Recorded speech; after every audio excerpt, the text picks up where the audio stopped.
Well, a big birthday coming up.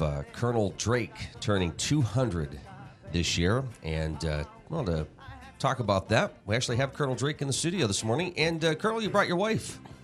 Good to see you folks. Good morning. Good morning. Nice You look good. For 200? For 200, yeah. Mrs. Drake, you look wonderful. Well, thank you. Yeah. Should we tell people who you really are? Or? We could do that. All right. Bob Archer, Colonel Drake. Good to see you this morning. Thank you. Sarah Goodman from Drakewell Museum. Yes. Good to see you, Sarah. Good to be here again. So what is going on? We're like in the middle of the Petroleum Program Series out at Drakewell every Thursday night in March. And tonight's program is about what, Sarah? Tonight's program is Colonel Drake, and it is about his life and his legacy. And he's going to be reading some letters that he wrote in correspondence to his wife, also to some of his business partners and things. And we also have a very special part of the lecture tonight, and that is Colonel Drake's birthplace, Greenville, New York. Their town historian is coming down, and they are actually giving a proclamation to declare March 29th Drake Day up in Greenville, New York. And up in Greenville, New York, on the 29th, they will be having a little ceremony at his historical marker that, recognizes his birth. And they'll be having a little birthday party up there. So they're coming down here tonight to present Colonel Drake with that proclamation. And then we'll be doing our presentation. Wow, that's incredible. Bob, how long have you been portraying Colonel Drake? I think about 15 years. 15 years. Good 15 years. Yeah. Now, you took a little time off recently. Is that correct? I did. I'm also busy with another job. Okay. That happens, you know. Yeah. When you were, did somebody approach you to say, hey, Bob, boy, you'd make a perfect Colonel Drake? Absolutely. Actually, it was Betty Squire. We all remember her. Yeah. She was interested in having me portray Colonel Drake for a special train excursion. And first I told her no, and then I got to thinking about it and thought it might be something fun and interesting to do. And it's just gone on from there. Did you get hooked right away? Pretty much. What was it? I mean, I know you knew who Colonel Drake was, but what did you discover over 15 years about this guy? Just a lot. I'm still discovering every day. I mean, the man lived an interesting life. It wasn't always a happy life. It was a difficult life, obviously, back in the 1800s. For instance, he lost 3 of his children. 3 of 7 died very young. So he traveled. He was away from his family. He persevered, and he had a calm fortitude that saw him through the mission that he accomplished, which was the first oil well.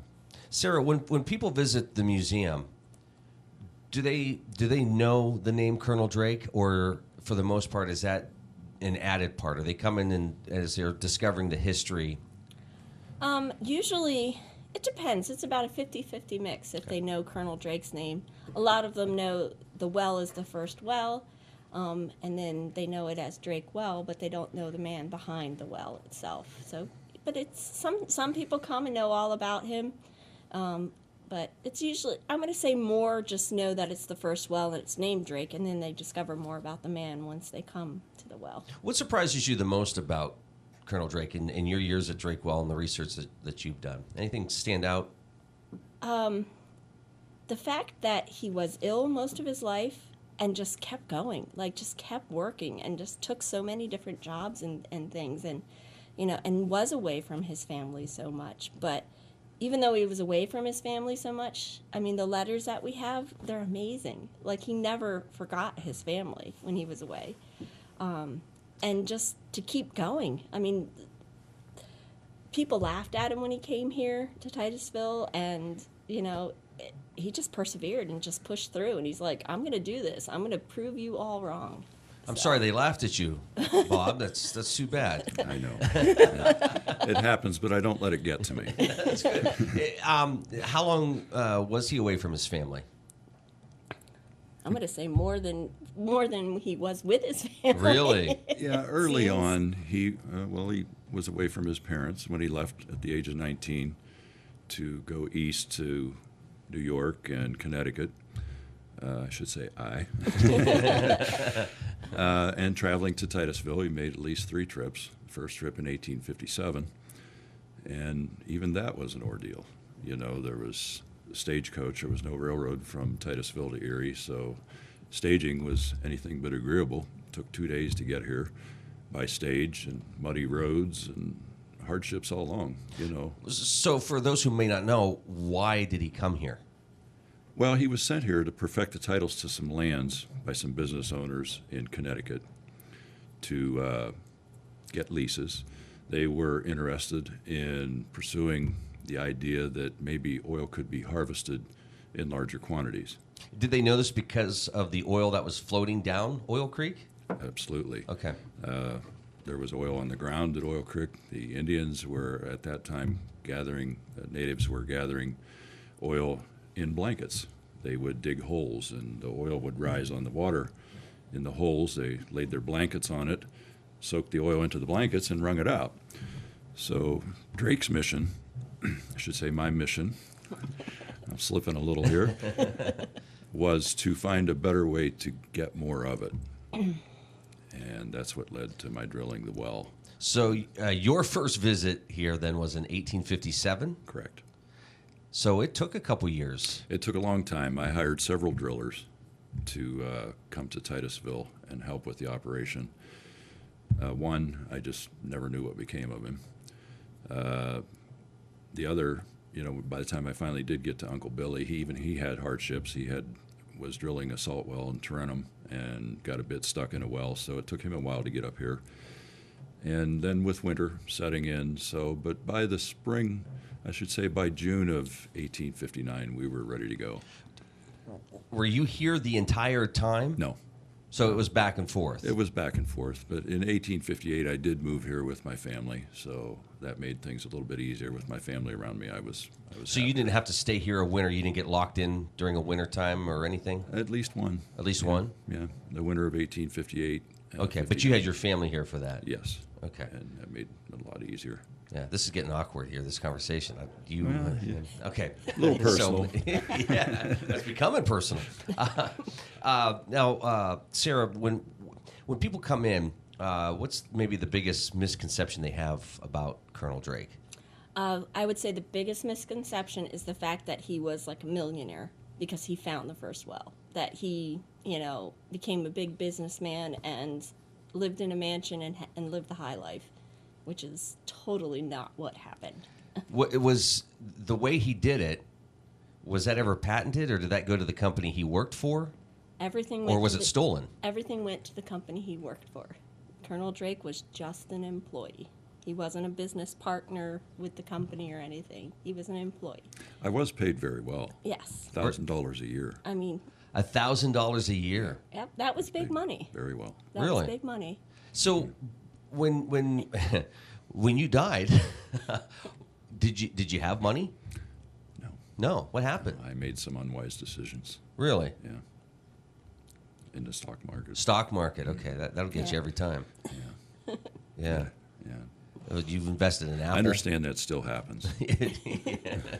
Is this personal now, or is this? Well, we won't go there. Okay, good. So, Sarah, $1,000 a year, big money. Did the company ever recognize him for his efforts or work, or how long after his legacy did finally, he get the attention he deserved? He got the attention it was after his death when he finally got the attention. That's when his wife and some of the people in the oil industry just, said that he needed to be recognized. It was in 1901 when they exhumed his body and moved it out here to Titusville and built the monument in the Woodlawn Cemetery. So he is here. He is here, and so is Laura. She is here as well. Wow. And that's finally, he did.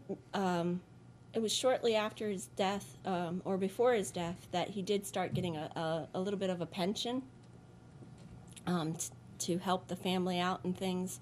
And that continued after he died, so Laura was able to, kind of keep the family going. But he really didn't get that full recognition until, I'm going to say, almost 1901, when they finally decided to move move his body and build a memorial and things. Don't tell him this, but when did he pass? November of 1880. Yep. No, 1880. 1880. 61 years. Wow. And so that's a little over, 20 years after you drilled the well. Mm-hmm. So that was that's a long time to kind of live a... Yes, and those were very hard years. I get a little sad when I think about it, but the state did come through and grant a pension for myself and my wife due to the circumstances of $1,500 a year.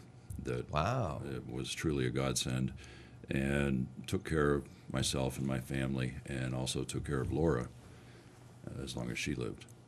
So talk about the costumes you guys are wearing, and then for those listening, I do apologize, but for those viewing, you're obviously seeing these wonderful period pieces.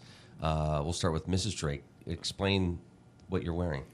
I'm wearing a very typical outfit of the 1860s. I have my hoop skirt on, which you cannot see. Which is very impressive. Yes. I know you were impressed by how I sat down. Yeah, it's the little things. I'm like, how can you do that? How can you move around? But really, it moves quite easily. Yes, it is. It's a very... I mean, a lot of people, when you wear it, they're like, aren't you hot? Isn't that uncomfortable? And it's really not. I mean, it's very flexible and moving, and it gets a little cold. You get the cold air that goes up the skirt and things, but it's not bad. The only downfall of the 1860s wear is the corset. It's not the most comfortable thing, but you do get used to it, and I mean, it makes you sit very nice and straight. Yeah. I'm not slouching, so. So for Mrs. Drake's look, did you look at pictures of her, or how did? Got some photographs of her. Unfortunately, I do not have the long hair that she had. She had kind of wavy hair. She wore it parted down the middle and very finger curls on the side, and kind of wore it up in maybe a little bun, it looks like, in the back and things. But her style of dress, the few photos we have of her, she's wearing very just simple dresses of the time. So, Colonel Drake, for you, talk about your look, and even talk about the name Colonel Drake. Well, it's fairly well known that I'm not actually a colonel, but in order to increase the perception of the local people, when I came to Titusville, the business associates had addressed mail to Colonel Drake. So when I arrived, instantly, Colonel Drake, we have mail for you. So it just is a name that stuck. Yeah. So, and it worked. So was it, I mean, this was your outfit, or did the company say this is what we expect you to be wearing? This? Yeah. No, this is attire of the time period. This actually is a jacket that belonged to my grandfather. He was born in a coat, I should say. He was born in 1906, and it fit me perfectly. So the vest and shirt was made by a local seamstress, Debbie Jones. And she's quite talented. Yeah. Made this for me, as well as my trousers. You don't have to show us those. You're watching the Morning Drill on Stream Television in Armstrong and listening to it on the Allegheny News Talk Sports Network. So, Colonel, you're celebrating 200 years. His actual birthday is what, Sarah? March 29th. March 29th. Yes. All right. And there's going to be a celebration when? So tonight is the lecture with the history of his life, or the story of his life. And then on March 30th, which is a Saturday, we are having a little meet and greet and birthday celebration for Colonel Drake. You can come and talk to Colonel Drake and Mrs. Drake. We're going to have a little craft. We're going to make, actually, since we are the oil museum and we like to reduce, reuse, and recycle, we are making little recycled ornaments of Colonel Drake. So you can make a little top hat Colonel Drake ornament. Nice. Out of recycled materials. And you can make a birthday card for Colonel Drake and things that day. And we're going to have a special cake is being made for Colonel Drake's birthday. And I'm not going to say what it is, but it's going to be a neat cake. And we're going to sing happy birthday to him. It starts at noon, and at 12:30 is when we are going to have the actual cutting of the cake and singing of happy birthday. Well, that's going to be fun. And I encourage everyone to come because I may not be here for 300. Yes. we were just talking about if we could make it to the 250. Already making plans. Already, yeah. You got to think ahead. Think ahead. So tonight, explain tonight's program once again. Tonight is the Petroleum Program Series. This is the third lecture in the series. Doors open at 6. The presentation starts at 6:30, and it's going to be the presentation of the proclamation and then a play about your We're life. bringing to life Colonel Drake's actual writings. He wrote a manuscript describing his experience in Titusville, when he came, the conditions about which he drilled the first well. Rather lengthy manuscript. We're taking that word for word from his writings, as well as letters to Laura, letters that he wrote to his business associates, and it's his own words. Was it just? Was his plan just to kind of write this down, or was he going to try to write a book or publish it at all? Or Well, he called it his manuscript, and I think that was the intent, was to just preserve it so the world would know. The others are personal letters that he wrote. what's the biggest takeaway from the letters? Was the love there, or was it easy for him to, when being away from his family, did he get into any troubles while he was away? Well, I think you'll find it very similar to life now, that he was just a regular person that did something spectacular, that he was able to pull through, and it's just that he was a normal guy. You'll realize that when you hear the letters. And how long after, or did he start taking notes while he was here, or is this something he put together years after he was his successful? manuscript was written afterwards. Okay. Yes. So he had time to kind of just reflect and take his time. Correct. And there are differing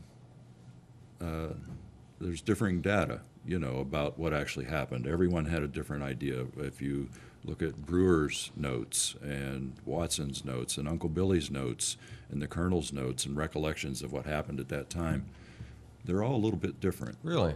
Yeah. Sir, is there any way to really tell what happened? Or, and I guess you'd have to put everything together here, but did Uncle Billy try to build himself up a little bit more? Who would have the more accurate account, in your opinion? That's really hard to say, because it's like today. If we all witness an event, we're all, all of our interests are different. Mm-hmm. So you might see something that I don't see, and Bob might see something. So it's really hard to say whose account is the most accurate. And, we all know that as you get older, you kind of start to forget what actually happened 10 years ago and things. You remember certain things. So I think the only way we would know the truth of it is if we could have a time machine to go back and actually sit there and witness it, and record it. But unfortunately, that did not exist. So, no film or anything. I think we can look at photographs and kind of figure some things out with the photographs and with letters, but I don't think we'll ever know exactly what happened. One of the biggest mysteries about the well is who actually worked on the well besides Colonel Drake and Uncle Billy. There had to have been so many other workers, but we really don't know who all those other workers were. Is it because they just kept changing? It was sort of like a rotation of folks? It probably was a rotation, but it also was, that's not really important, knowing who was working on it. They're just laborers. So, Colonel Drake didn't recall them, and Uncle Billy didn't recall them in his writings. How long after you struck oil, Colonel Drake, did the area just get filled with people trying to do the same thing? Oh. And were they copying your methods at the time? Were they asking folks like, well, how did he do it? Or were they just coming in trying to figure it out? Well, many were. And it was almost instantly, because as soon as it was found that I was producing oil, the call went out. The land was leased up almost instantly, all through the Oil Creek Valley. And they did copy what I did, and they still do, because one of my procedures that I come up with was the invention of the drive pipe. because of the soft sandy soil down at Oil Creek. When we would drill a hole through the sand down to bedrock, it would cave in and snag our tools. So I come up with the idea of driving a pipe into the ground, drilling inside of the pipe till we got to the rock, and then that kept the well open and free. And that was your idea? That was my idea. However, I never patented it. Another one of my business faux pas, I suppose, but in looking back.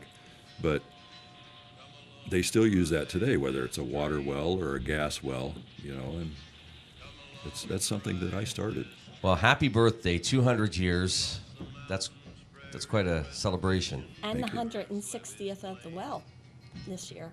Big year at Drake Well. It is a big year. Come on out and join in tonight. Petroleum Program Series. Doors open at 6. Program begins at 6:30.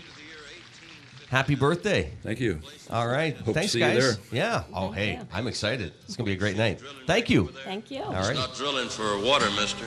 It's drilling for oil. It was put there by Colonel Edwin L. Drake. He learned that oil could be refined into kerosene. See, he was going to give them whale oil fellers a run for their money. A year went by and they went down 69 feet and nothing but dust. But then one Sunday, this old boy went to Drake and said, hey, me and the boys are on the way to church, but I just thought I'd tell you, Colonel, that hole we dug is plumb full of that old oil. Drilling